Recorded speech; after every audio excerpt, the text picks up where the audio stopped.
All right, folks.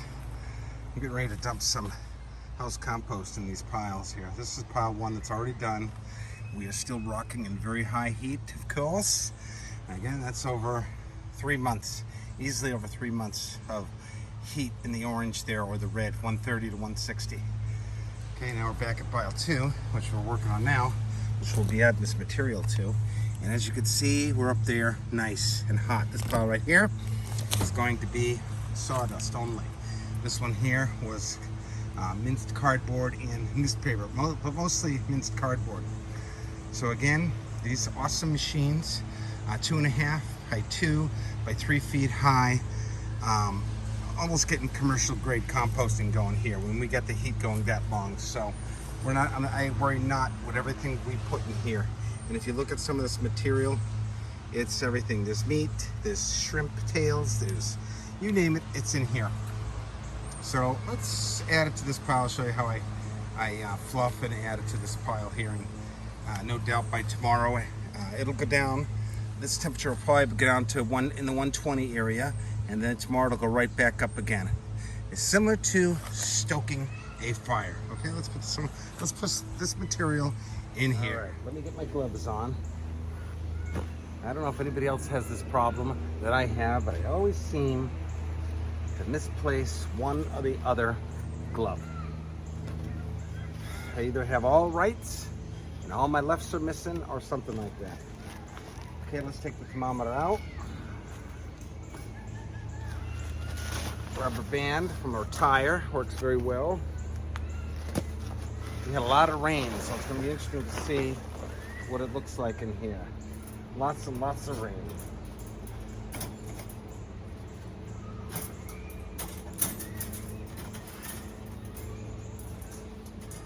That.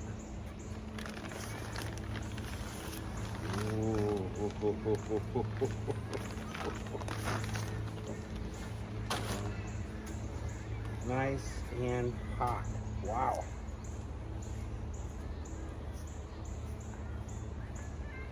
Oh, that's hot.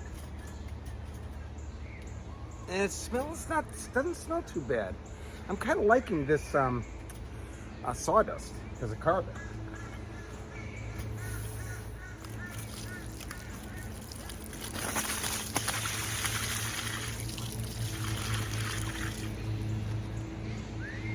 Again, anywhere from 45 to 50 pounds there.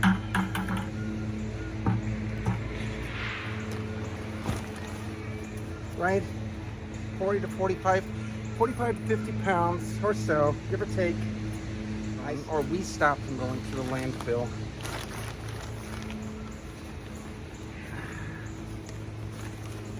Put some carbon on there, so when I chop it up, it doesn't go splatting in my face. Get the Excalibur here.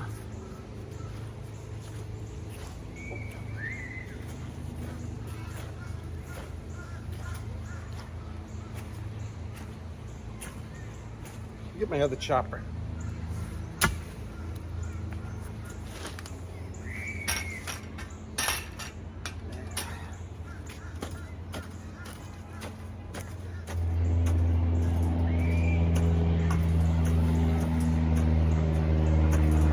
Chop it up best you can, because again, the more surface area exposed on your organics, the faster it all breaks down.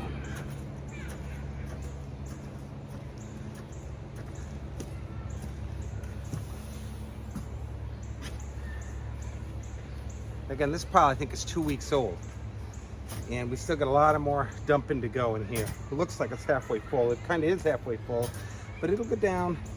We'll add some, it'll go down. And if this pile is any indication of this pile, then 3 months and this one will take. So 3, 6, 9, 12. So we have to deal with 4 piles a year. 4 piles of these a year. That's nothing. And of course, people, so important. And it's so important that we all have to do this. And hopefully, the richer you are, the more you realize that you consume more. You have, most of us have the room not saying we're rich, we have a little dinky yard and we were able to do this. But the more money you have, the more you naturally consume, and the more you are detrimental to society, the more your ecological footprint sucks, right? Excuse my language. But the organic waste is the heavy weight. And again, I keep an eye on to understand if it's organic or not. So most of the plastic does not go in here. So we got to figure out a way how to stop this plastic, because our recycling bin is always more full than our garbage bin. We don't have much garbage at all. Again, the garbage truck could come to our house every 2 months, every 1 month or 2 months.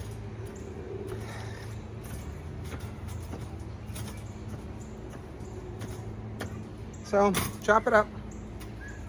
Now I'll add some more sawdust.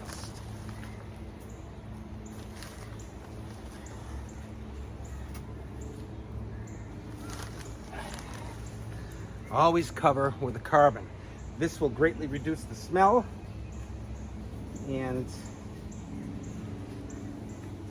if your pile stinks, you're doing something wrong. This cardboard pile smelled a little worse than this one. This one smells pretty darn good.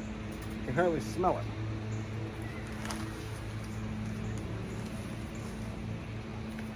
Yeah.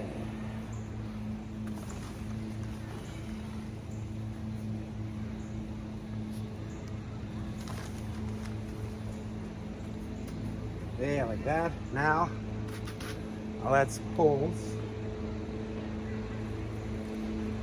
Yeah. This end. Yeah.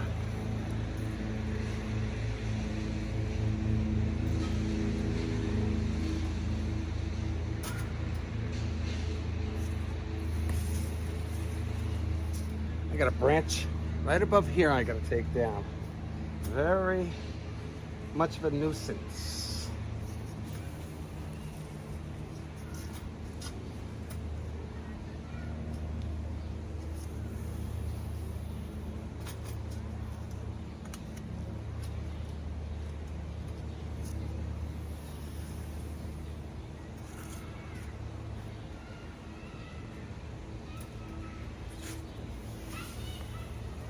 Put about 9 holes.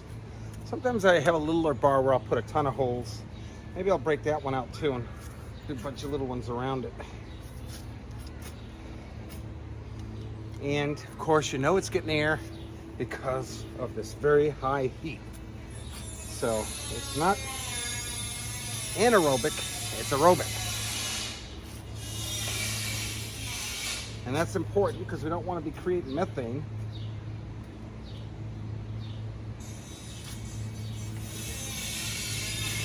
Yeah.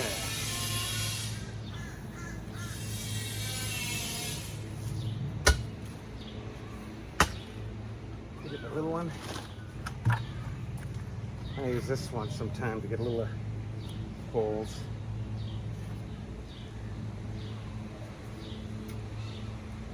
These are like poking sticks that you have in a fire.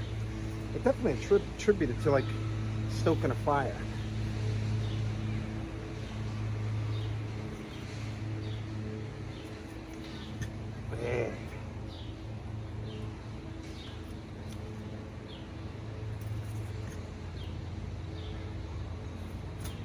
All right, that's it. I've added my nitrogen in the form of the house compost and my carbon in the form of sawdust. And now we'll cover. This retains the moisture, so it doesn't all evaporate away. I feel keeping the heat longer. And again, this too greatly reduces the smell. And I put here, close it back up. I close it up. Let's have a party. And this, so I don't get any rain, to mess with my carbon to nitrogen ratio. Keep that heat going. All right? I want to keep the heat going as long as I can, as hot as I can. I know a lot of people will say, Mark, you know, you're killing all the microbes when you keep it that hot. I contend these microbes come back once the thermophilic stage is done, the red wigglers are added. That biodiversity will come back. And the next time I put this stuff in another tower, it's going to be a grow tower. I'll grow food with it. All right, put the thermometer back in.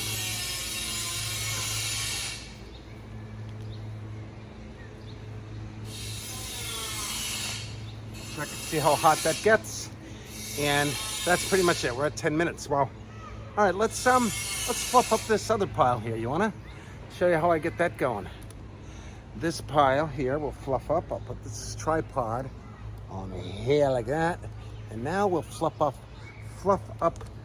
this pile, which you could feel that heat right here. There's no need to fluff it up right now. As you notice, we already had high temp, but let's do it just for the fun of it. It'll aerate, we'll add more aeration to it. I'll show you how easy it is to fluff it up, and we will not lose any heat because I'm not going to add any liquid. I'm not adding anything. I'm just going to fluff it up.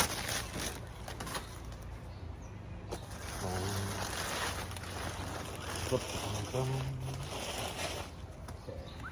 Wow, intense heat.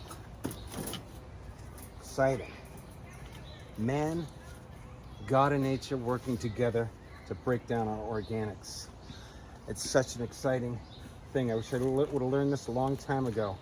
But let's take a look at this. Wow. Hot, hot, hot. Lots of moisture here still. I see mosquitoes. The mosquitoes must see this with their infrared and think of it's a human to suck blood out of it, I would imagine. But it's not, it's just a hot pile. All right, and I'm looking at it, not seeing again, got a bone here. Look at it, it's just crumbling because of the heat. This is so hot right now, and that is a pork bone. Now turn bone meal, right? All right, let's get our turning tool. I'm liking this thing. And let's fluff it up a little bit. This will bring some of the stuff that's at the bottom up to the top.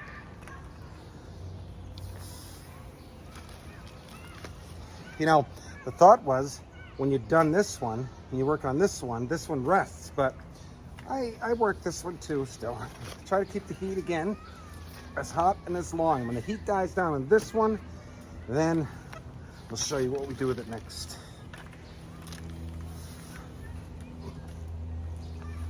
This one I've been adding liquid, just liquid slurry, urine, pasta water, just liquid to it. And that's been helping get the heat back up there again. I had to do that once already.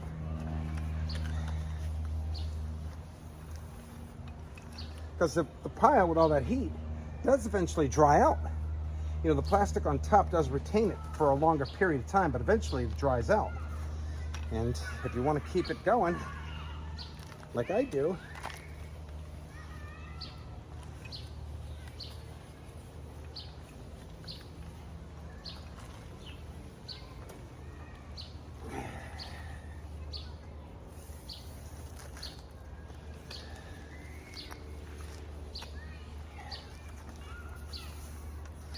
so this is to all you tower garden, you aeroponics and hydroponics and the many spin-offs to the tower garden. This is my growing medium. Okay, I'm not dependent on any commercial entity for my nutrients that you people are dependent on. Nice to have money to be spending on silly synthetic nutrients that comes your way all day freely anyway. These nutrients, of course, have to be mined. You have to go out and get all that stuff that's in these bottles. It just doesn't appear in these plastic bottles. You have to go out and get them. You have to be mined. You need big trucks to go get this material.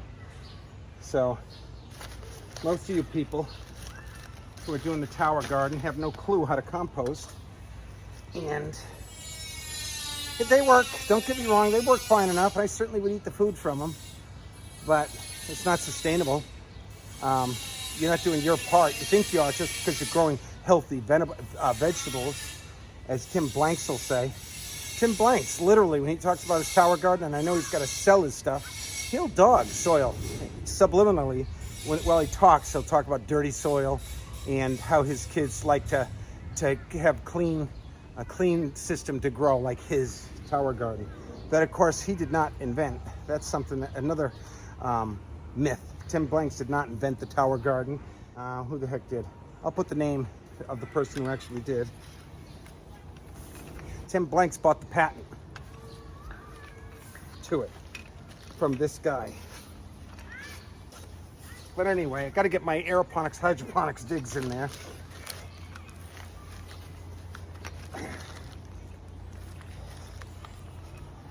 You know why? Because I've been in a lot of clubhouse rooms and on Facebook where I follow these people. And they really do talk like their machine is some kind of a damn godsend, some kind of a turnkey operation, and it's not. This system, the Eve growing system, has far less chance for failing. Heck of a lot cheaper. Growing food is a necessity, or eating food is a necessity. And to grow it should cost us nothing, because we need it. It's like air, it's like water, we need it. So it shouldn't cost you anything. And of course, as I've said in other videos, composting is a most important survival skill you could learn. If stuff hits the fan, where are you going to plug these pluggable composters in? Where are you going to plug these hydroponic, aeroponic systems in? Right? You know how to make compost out of all of our outputs, even our personal organic outputs. It's a survival method like no other. And if you do it safely, if you do it right, there should be no smells, and it should be a heck of a lot safer than for our output, our personal outputs. For example, when you flush them away, how convenient it is, but it goes right to our water supply, and it takes a lot of systems to move that to where it's got to be processed back into drinking water again. We're the only animal in the world that deliberately urinates or defecates in our water supply. The smartest, so-called smartest creatures, and the dumbest at the same time. Imagine that. All right, there's that. Sometimes I like to go on an angle too, like this.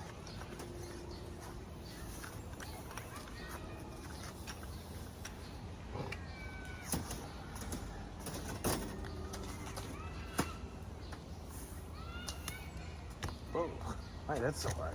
Oh, I think I have the middle bottom. I think.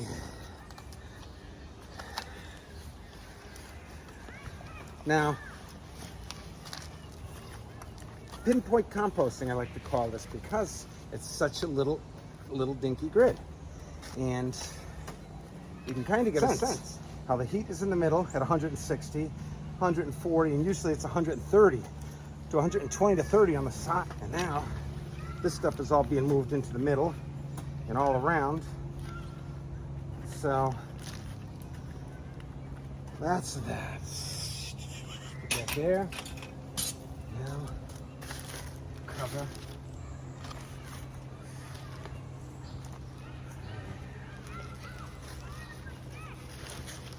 There we go. Add our holes.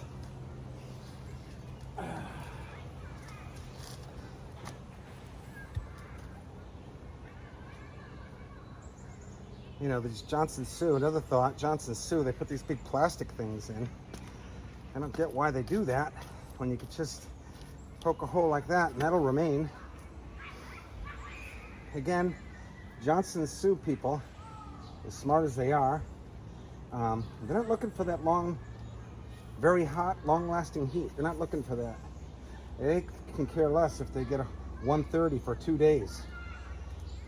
I don't get that, but I'm breaking house compost. I'm breaking down stuff that may cause pathogens. So it's important that I get it very hot in the first place. And again, as I've said, all this compost is indeed the biodiversity lost and our outdated commercial growing practices. Commercial growing practices, you know, when they pick the vegetables, the plants, when they're done, it usually goes in the garbage. Nobody's thinking of bringing those and composting that, and that's the biodiversity. Not just the fruit that holds value, because we eat it. It's the plants themselves, because you want to grow food and put that biodiversity back into the soil. They don't do that because they make money on the herbicides and pesticides they need to grow. But the experts say that there's only a few more years left of biodiversity in the soil, and they're wondering what to do with it. What are they going to do next? In my opinion, they're going to educate people, turn them into urban farmers. The more urban farmers you have, the more you have people knowing how to make soil. And the more of us who know how to make soil are keeping all this heavy weight from going to the landfill. Think of that for a minute, of all the trucks we're not going to need.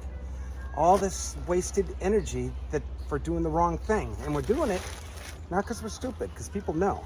We do it because these corporations don't give a damn about the planet. They care about the almighty dollar and keeping that awesome standard of living that they have.